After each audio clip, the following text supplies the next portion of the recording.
அன்பார்ந்த நேயர்களுக்கு வணக்கம். நான் உங்கள் மதுசூதனன் கலைச்செல்வன். தினமொரு கதை நிகழ்ச்சியில் இன்று உங்களை சந்திப்பதில் மகிழ்ச்சி கொள்ளுகிறேன். பக்தி மார்க்கம் பல்வேறு நெறிகளில் நம்மை ஆட்படுத்தி இறைவனிடம் அழைத்துச் செல்லுவதற்கான வழியாக காண்பிக்கப்படுகிறது.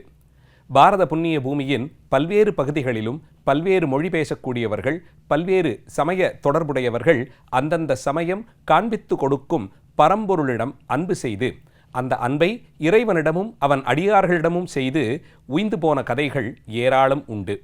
அந்த விதத்தில் மகாராஷ்டிரா மாநிலத்திலே பண்டரிபுரம் என்றழைக்கப்படும் மிகவும் பிரபலமான திருத்தலத்தில் திருமால் அடியார்கள் அந்த திருமாலை பண்டரிநாதனாக, பாண்டுரங்கனாக வழிபடுவார்கள்.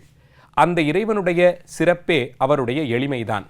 வேண்டி வணங்கும் அடியவர்களுக்கு எளிமையின் சிகரமாக அவர் வந்து இறங்கி அவர்களோடு கலந்து பேசி பரிமாறி பழகி அன்பை தானும் கொடுத்து அவர்கள் அன்பில் தானும் திளைத்து மகிழ்வார். மிகவும் எளிமையாக இசை பாடி அவனுடைய திருநாமங்களை சொல்லி ஆடிப்பாடி மகிழும் தொண்டர்களுக்கு எளியவனாக இருக்கும் பண்டரிநாதம் பல கோடி மக்களுக்கும் உயிர்ப்பொருளாக ஆன்ம உஜ்ஜீவனத்திற்கான வடிவமாக பார்க்கப்படுகிறார். அந்த இறைவனை வழிபடக்கூடிய மரபு, அந்த சம்பிரதாயத்திற்கு வார்க்காரி மரபு என்று பெயர்.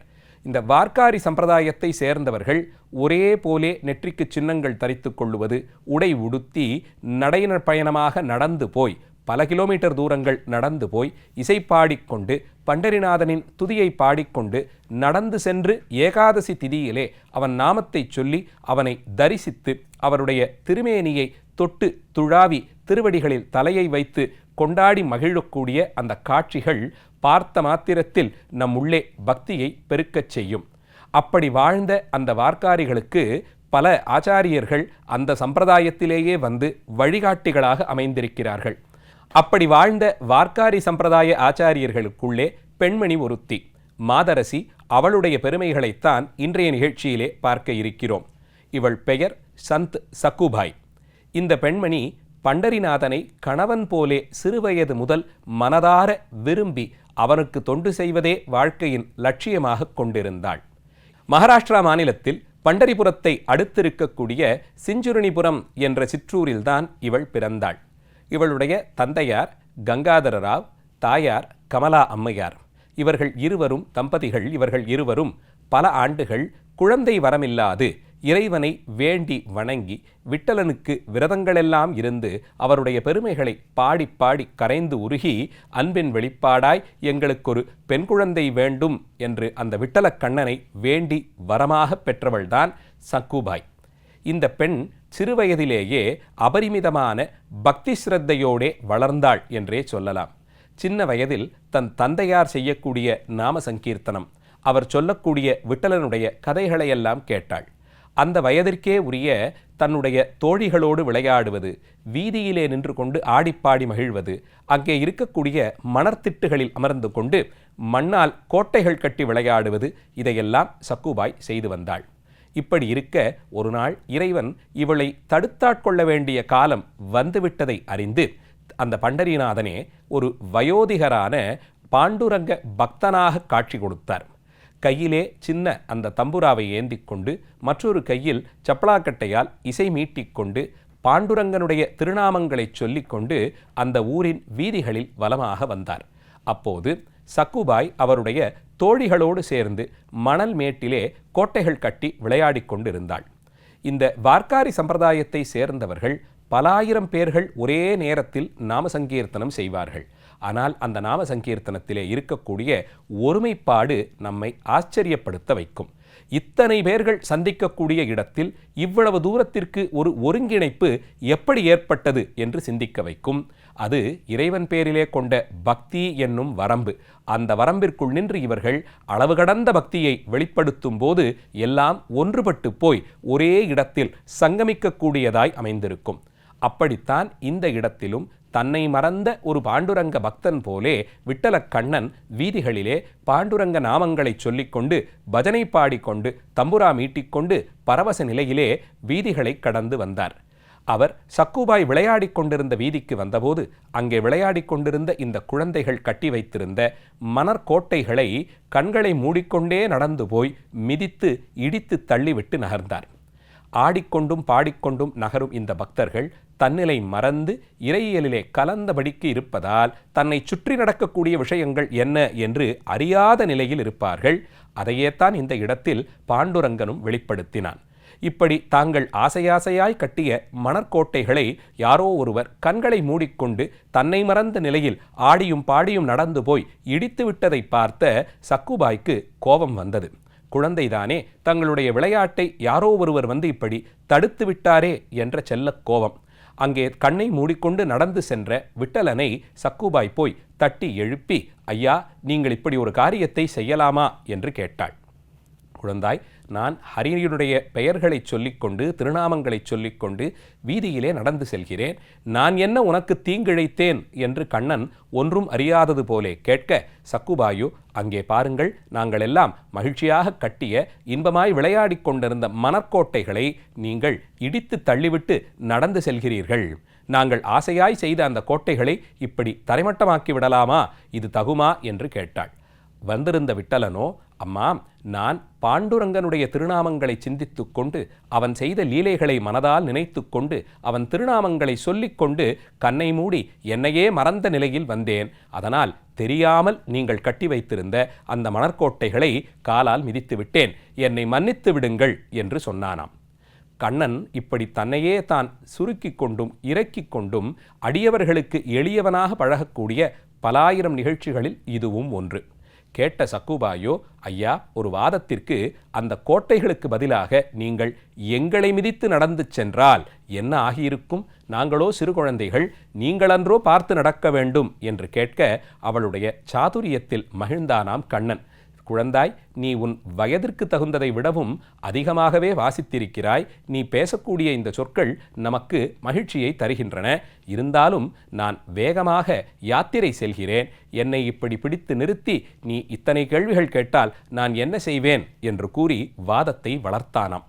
அந்த இடத்தில் சக்குபாய், என்ன இருந்தாலும் நீங்கள் இப்படி செய்திருக்கக்கூடாது, அதனால் நீங்கள் செய்த செயலுக்கு தண்டனை தர வேண்டும் என்று கூற, தன் பக்தன் கையால் தான் தண்டிக்கப்படுவதை மகிழ்ந்த பாண்டுரங்கன், நிச்சயமாக நான் என்ன செய்ய வேண்டும் சொல்லுங்கள் என்று கூற, நாங்கள் கட்டிய மணற்கோட்டைகளை இடித்து விட்டீர்களே, அதற்கு அபராதமாக உங்கள் கையில் இருக்கும் தம்புராவை எனக்கு நீங்கள் கொடுத்து விட வேண்டும் என்று கூறினாள்.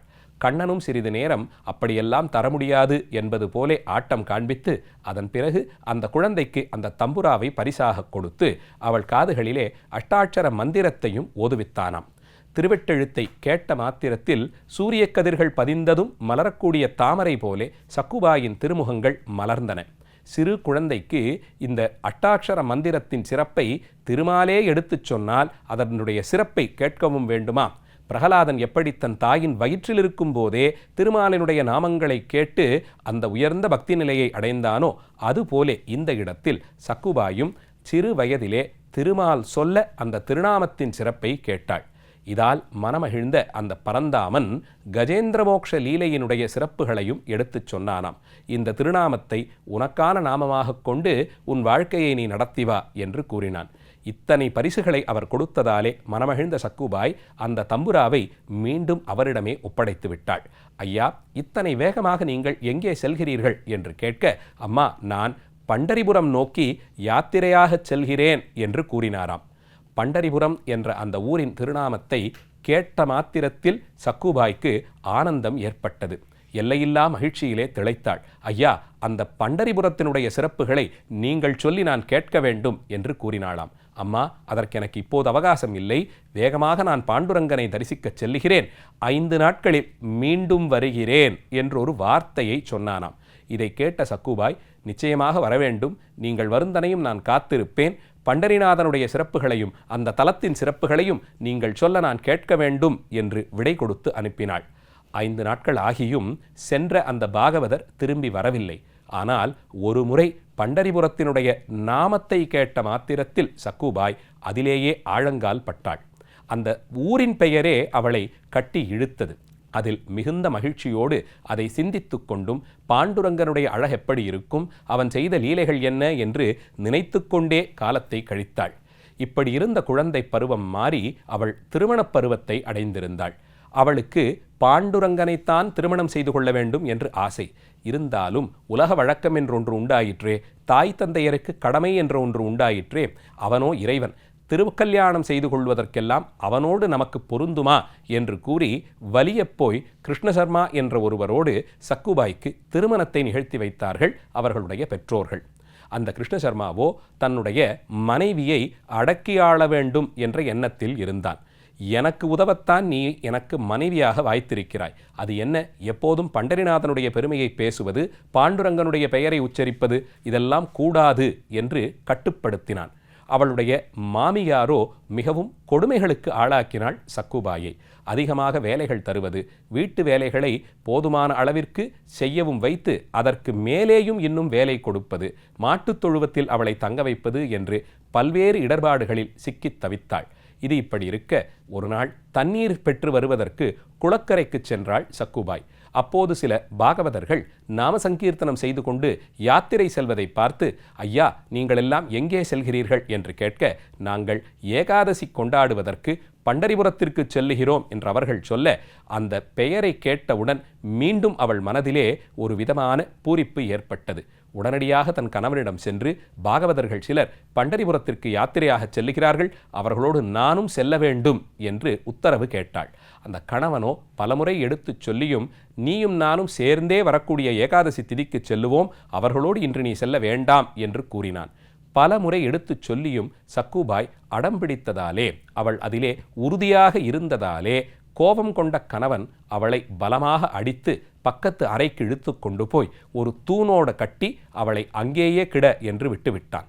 மாமியாரும் அவளை பலமுறை கன்னத்தில் அடித்தும் அவளை துன்புறுத்தினாள். வலிபொறாத சக்குபாய் பாண்டுரங்க விட்டலனிடம் மனதார அழுது புலம்பி, ஒருமுறை பண்டரிபுரம் வரவேண்டும், உன்னுடைய திருமுகத்தை பார்க்க வேண்டும் என்று கதறினாள். அப்படி அவள் அழுது கிடந்த நிலையில் திடீரென்று அந்த அறைக்குள்ளே பேரொளி ஒன்று ஏற்பட்டது.